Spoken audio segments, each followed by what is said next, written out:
जय हिंद प्यारे बच्चों। आपका बहुत बहुत स्वागत है आपका आपके अपने परिवार भारतवर्ष क्लासेस में। तो प्यारे बच्चों, अब आप एक नई क्लास, नया उत्साह और नई उमंग के साथ पढ़ाई करने के लिए बिल्कुल तैयार हो बच्चा।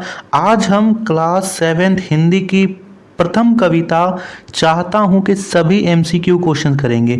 देखिए बच्चा, जो ऑब्जेक्टिव क्वेश्चंस होते हैं वो आपके लिए वेरी वेरी इंपॉर्टेंट होते हैं और आपको सभी चैप्टर के एमसीक्यू क्वेश्चंस भी तैयार करने हैं।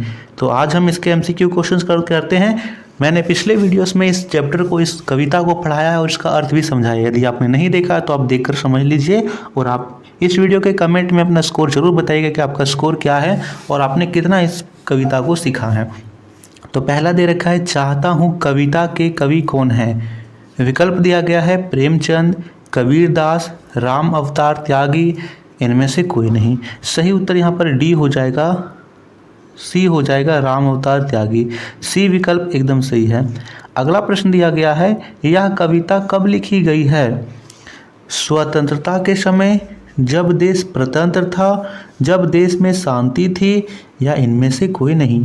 बताएंगे बच्चा यहाँ पे सही उत्तर क्या होगा। जब देश स्वतंत्र था, ठीक है, तभी वो बोलते हैं कि मुझे एक हाथ में तलवार दे दो, दूसरे हाथ में ध्वज दे दो, इत्यादि की बातें वे क्यों कर रहे हैं, ताकि वे अपने देश के लिए कुर्बान हो जाए, अपने देश के लिए, अपने देश की आज़ादी के लिए तथा अपने देश की आन बान और शान के लिए अपना कर्तव्य निभा सके।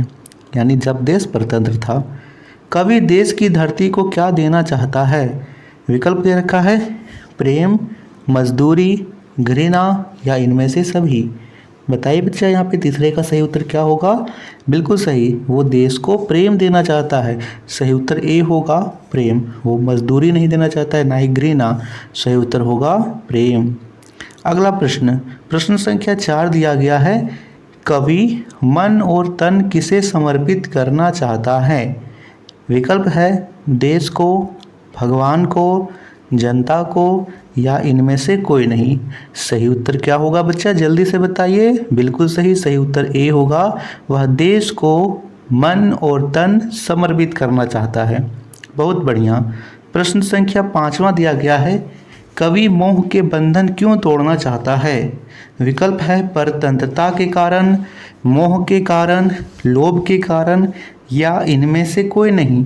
तो वह मोह के बंधन परतंत्रता के कारण तोड़ना चाहता है। यदि वह मोह के बंधन में बंधा रहेगा कि यह परिवार है, हमारा गांव है, ठीक है, मेरा परिवार है, मेरे पुत्र हैं, मेरी पत्नी है, मेरा बेटा है, तब वह देश के लिए अपना जान नहीं दे पाएगा, अपना जान न्यौछावर नहीं कर पाएगा और इस प्रकार हमारा देश परतंत्र ही रहेगा।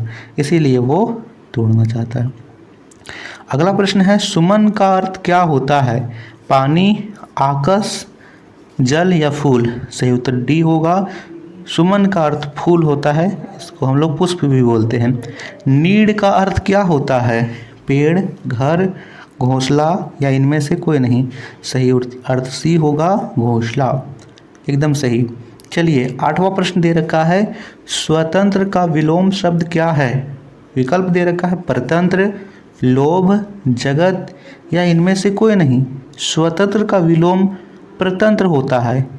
ए विकल्प सही है, ठीक है, स्वतंत्र का विलोम परतंत्र होता है। चाहता हूँ किस विधा की रचना है।